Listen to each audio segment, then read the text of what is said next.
Bien, buenas tardes. Vamos a repasar el tema de circuitos con amplificadores operacionales, los básicos. Sí, aunque no lo crean, son los básicos. Todavía hace falta otra parte que corresponde a la sección de filtros, pero bueno, este es el resumen de lo que ustedes tendrían que haber investigado. Vamos a más o menos centralizar toda la información de lo que ustedes empezaron a enviar. ¿Ok? Bien. Vamos a arrancar con la configuración de los comparadores. Los comparadores son un circuito que literalmente lo que hace es analizar la relación que existe entre dos voltajes. Uno de ellos llamado voltaje de referencia contra otro que es el voltaje de entrada. En este caso lo que hay que destacar aquí es que el amplificador operacional literalmente va a funcionar en la configuración de lazo abierto. Es de las pocas veces que lo vamos a utilizar de esta manera. Y hay que poner mucha atención, por ahí algunos de los que ya empecé a retroalimentar información, cuando ustedes hacen el diagrama y si no pones dónde es la terminal inversora y la no inversora, no se entiende y por lo tanto puede ser una configuración completamente distinta. ¿Qué otra cosa tenemos que tomar en cuenta? Siempre se tiene un voltaje de entrada y un voltaje de referencia en la otra terminal y eso nos va a definir qué tipo de comparador es. Si la saturación se produce hacia la parte positiva o hacia la parte negativa. ¿Qué más se puede incluir?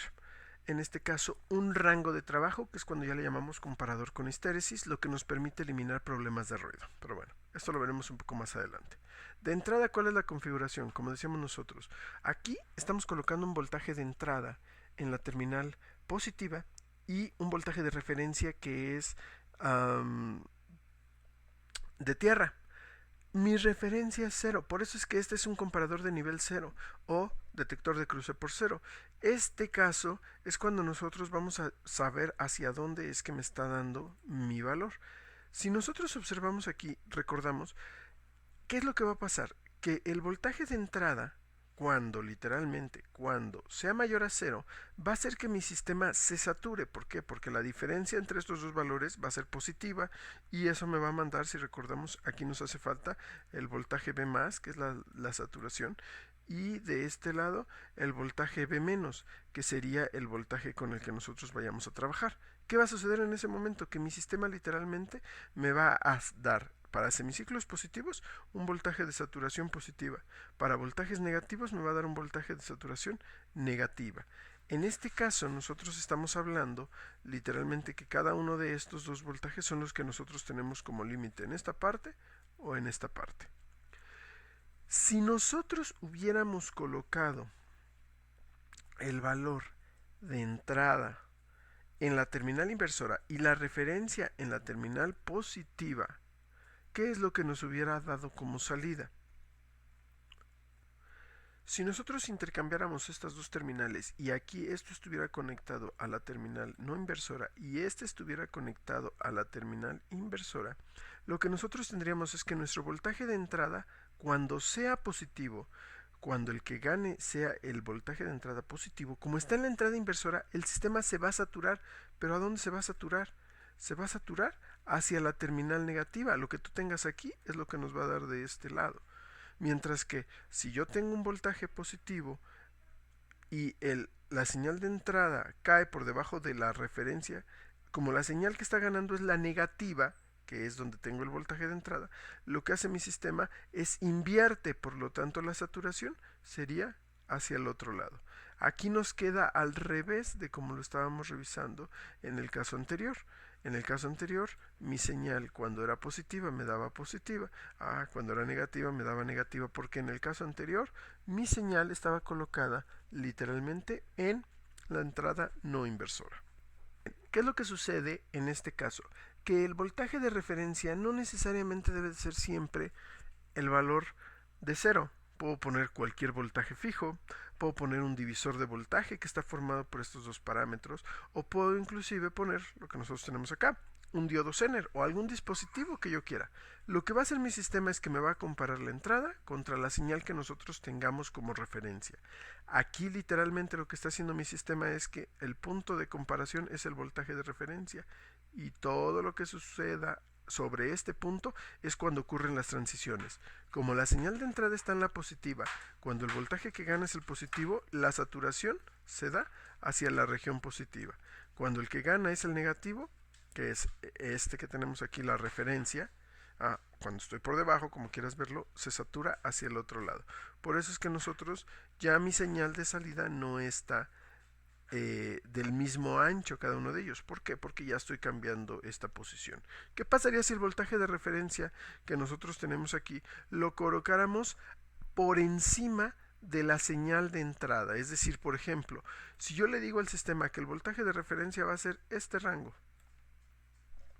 simplemente tu señal de entrada no va a alcanzar a dispararte nunca y por lo tanto tu señal de salida siempre está por debajo, y como mi sistema es no inversor, como está por debajo, la salida siempre se quedaría aquí. ¿Sí me explico? Ese voltaje de referencia también puede ser que se le coloque un voltaje de referencia negativo. Si yo pongo este voltaje de referencia negativo, ¿qué va a hacer mi sistema? Suponiendo que nosotros tenemos hasta acá la señal. Ok, cuando esta sea la más grande, la que tenemos de esta región, pues mi sistema es cuando va a saturar hacia la región positiva. Aproximadamente nos va a dar esta señal que tenemos aquí. Cuando mi sistema llegue a la región negativa, pues entonces es donde satura en estos puntos. Este punto que nosotros tenemos aquí es mi referencia hacia donde está saturando o donde está funcionando literalmente nuestro sistema. El voltaje de referencia puede estar en las regiones positivas, en las regiones negativas. El voltaje de entrada puede estar en la no inversora o puede estar en la inversora. Ahí les recomiendo que cambie la señal para ver qué pasaría si el voltaje fuera de entrada en la inversora y mi punto de referencia no estuviera en la inversora. Esta ecuación solamente es la del divisor de voltaje.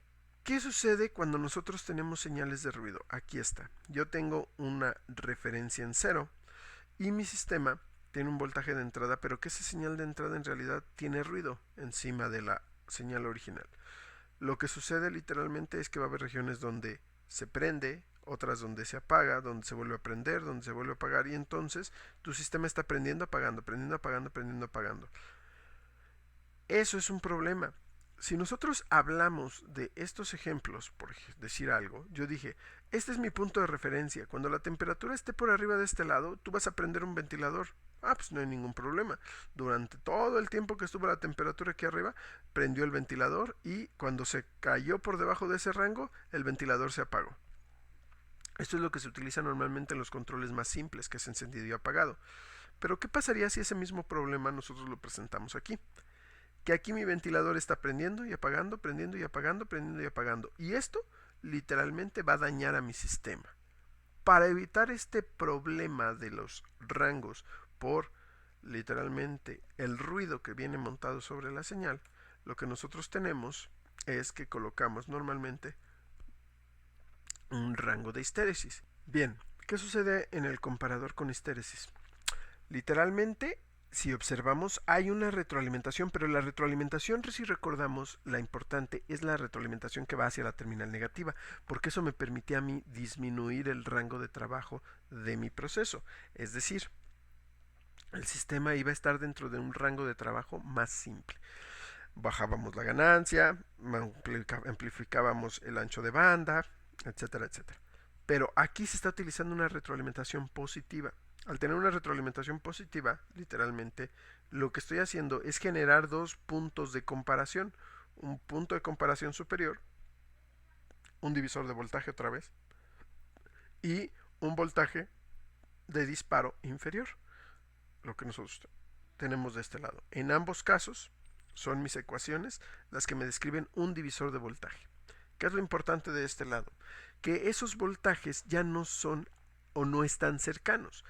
En el supuesto de la señal o el ejemplo anterior que nosotros teníamos aquí, mi señal original que teníamos montada, en este caso, más o menos iba por ahí así, teníamos señales de ruido, no importa si tienes señales de ruido. ¿Por qué?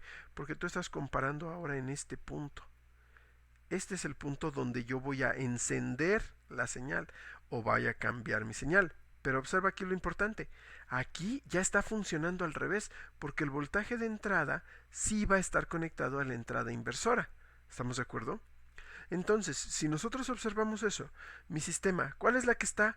Si nosotros pusimos aquí este punto de comparación, cuando yo puse este punto de comparación, mi señal se vuelve más grande, la de entrada. Como gana la entrada y es la inversora, en ese momento se dispara a la parte que nosotros tendríamos conectados como el B-, que es este que tenemos aquí. Todo este sistema va a disparar en ese momento al B-. ¿Cuándo va a cambiar? No cambia aquí, aquí ya no cambia. ¿Por qué? Porque ya no funciona esto. Ya como en ese momento el voltaje de salida, que es el que tú tienes aquí, ya cambió de pasar a un positivo hacia una región negativa, en ese momento ese voltaje negativo es el que alimenta el divisor de voltaje que tienes aquí, y ahora solamente va a funcionar este voltaje de referencia. Es decir, este punto de comparación ya no existe. Ya el que existe ahora, ¿cuál es? El que tenemos nosotros acá abajo. Cuando mi sistema o mi señal caiga por debajo de esto, vuelve a cambiar. La que gana ahora, ¿cuál es? Este que está por debajo del punto de referencia, como la inversión, la señal está negada, pues entonces se satura, pero se satura hacia el otro punto. ¿Estamos de acuerdo? Entonces, si nosotros observamos, por ejemplo, aquí, ¿cómo determinamos el voltaje de referencia? El voltaje de referencia es la misma ecuación, nada más en un caso utilizas el voltaje de saturación positivo y el voltaje de saturación negativo. Tengan cuidado con esto. No siempre, no porque casi siempre suceda así, es siempre, los voltajes que tenemos aquí son iguales o simétricos. Puede ser que en algún caso sean distintos. Cuando llegue a ocurrir eso, ¿qué sucedería en mi sistema? Aquí está un ejemplo. Suponiendo que nosotros tuviéramos 15 volts como punto de referencia, como voltaje positivo y negativo más menos 15 volts, mi sistema, considerando una resistencia R2 de 1K y una resistencia R1 de 8.2K, lo que hace es que ya me separa esta señal que antes solamente preguntaba contra un valor, ahora tienes dos voltajes de referencia más 1.63 cuando la señal es positiva, y la otra que sería menos 1.63 porque cambió la señal de referencia. Estos valores que tienes aquí son los que nosotros acabamos de encontrar. Bien, si continuamos nosotros analizando, aquí tenemos el amplificador sumador. El amplificador sumador sucede lo siguiente. Siempre vas a tener dos señales de entrada. Regresamos una retroalimentación negativa. ¿Estamos de acuerdo? Aquí la retroalimentación otra vez regresa a la terminal negativa. Al menos debes de tener dos voltajes de entrada. Esos dos voltajes de entrada lo que están haciendo es que cada uno de ellos va a aportar una pequeña corriente I1 e I2 y se suman, y que a final de cuentas por la estructura del amplificador operacional se observan como una sola corriente en la referencia, y ese es el voltaje de salida. Aquí está la ecuación que nosotros podríamos aplicar para este sistema. ¿Qué puede pasar? Que en el amplificador sumador, de acuerdo a los valores de las resistencias que tú tienes en tu sistema, puedes tener varios casos. El primero es, si yo pongo todas las resistencias exactamente iguales, mi sistema podríamos simplificar, considerando más de 2 voltajes, que podríamos quitar el RF sobre el R1. ¿Por qué? Porque me darían 1 y me quedaría esta ecuación que nosotros tenemos aquí. Es decir, ahí funcionaría literalmente como un sumador de voltajes y punto. Pero ¿qué pasa si los voltajes no son iguales?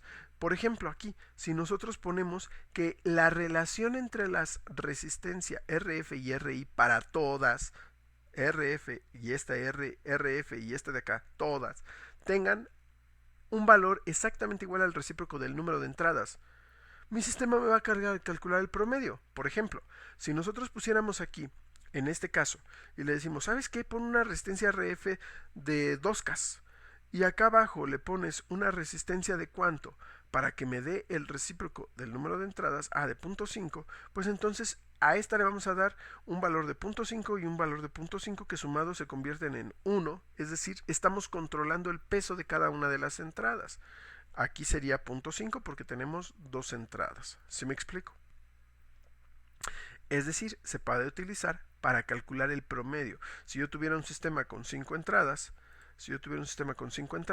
pues entonces tendría que poner que la relación entre esto y este fuera de 1 sobre 5, un quinto. Ponemos aquí a lo mejor un K y acá pondríamos 5K para que me quedara un K, perdón, una relación de un quinto. Ahora, ¿qué es lo que sucede?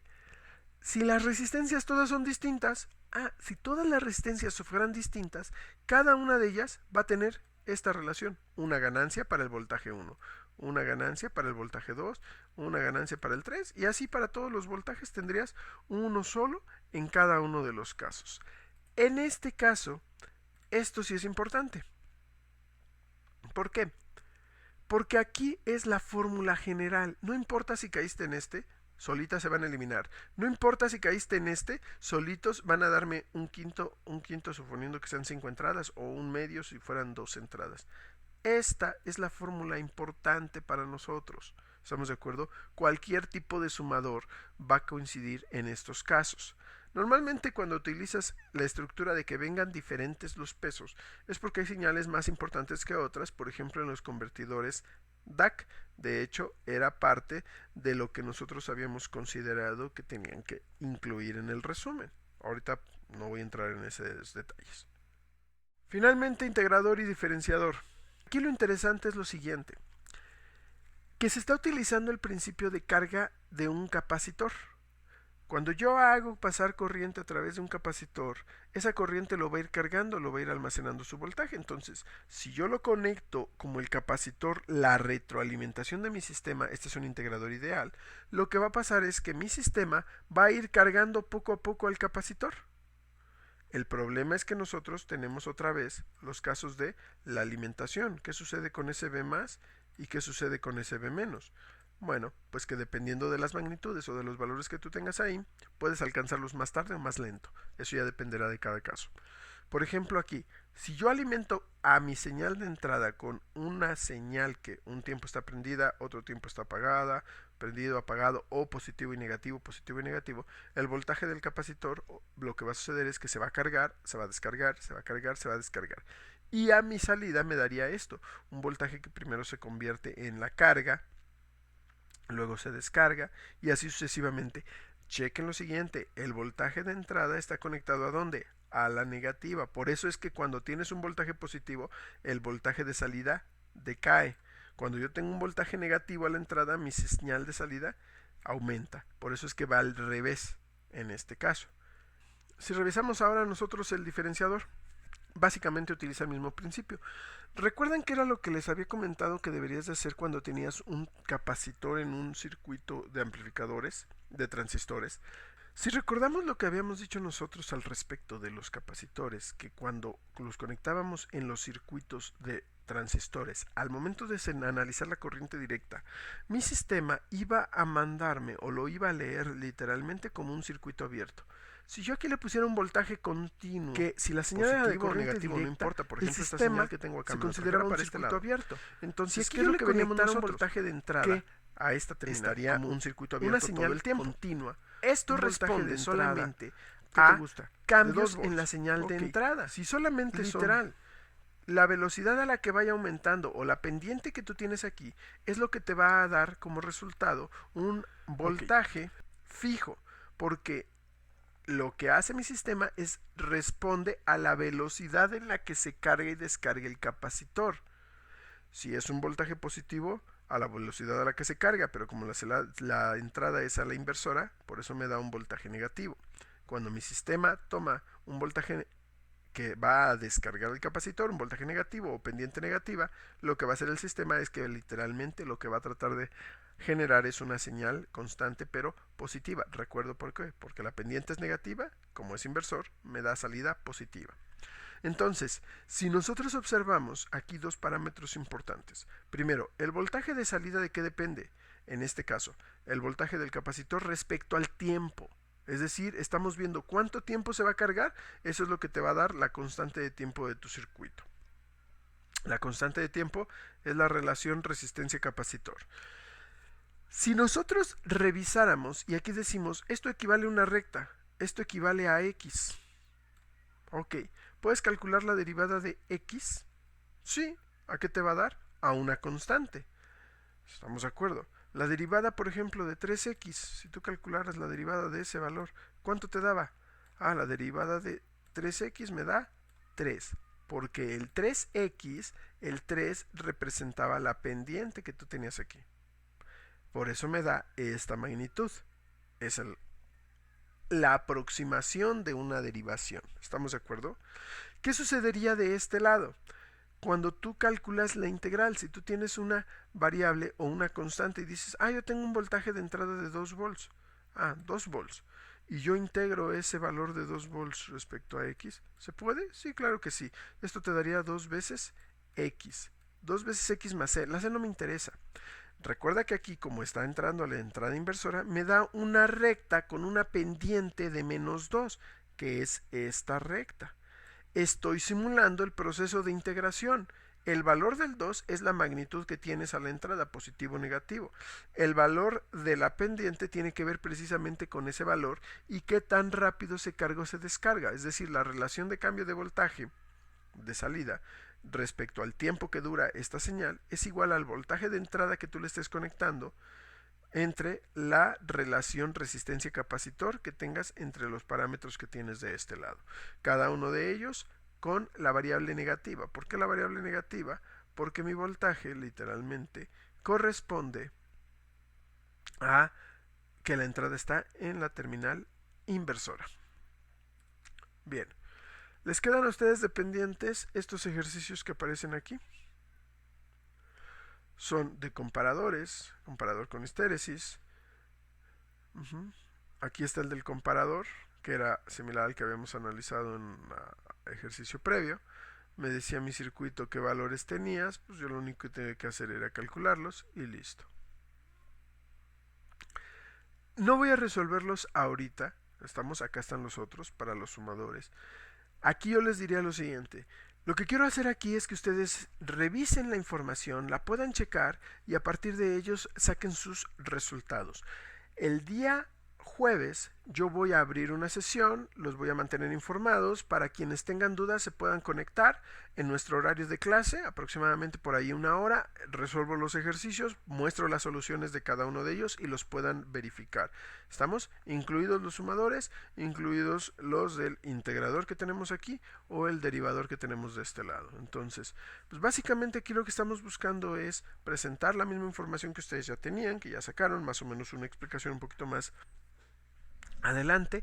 Repito, los ejercicios les quedan a ustedes para que los puedan resolver, los que vienen hechos aquí en la presentación. Esos ejercicios me los tendrán que mandar de aquí al día jueves. Toda la información que estoy mencionando la voy a subir como parte de las actividades. El día jueves se abre una evaluación automática en el sistema que se califica de manera automática, la cual sí ya va a la parte de las calificaciones que nosotros tenemos como parte del examen final. Recuerden, en el examen final lo que voy a hacer es que en lugar de poner ejercicio, una pregunta que corresponda a las prácticas, les voy a poner una pregunta que va a corresponder al promedio de las actividades que sacaste a lo largo de estas evaluaciones que nosotros vamos a ir haciendo. ¿Ok? Así que por eso les digo, vayan entregando sus resúmenes, sus soluciones de ejercicios, las evaluaciones que salen directamente ya en plataforma. El día jueves, repito, resuelvo las dudas que ustedes lleguen a tener en el horario de clase. Después del horario de clase se abre la actividad que vendría siendo para que ustedes puedan contestar de manera automática. Y por último ya tengamos el siguiente tema o demos pie al siguiente tema que vendrían siendo los filtros, pasivos y activos. Sin más por el momento, cualquier duda o comentario lo podemos ir checando en plataforma, tienen mis datos de contacto, que estén muy bien muchachos.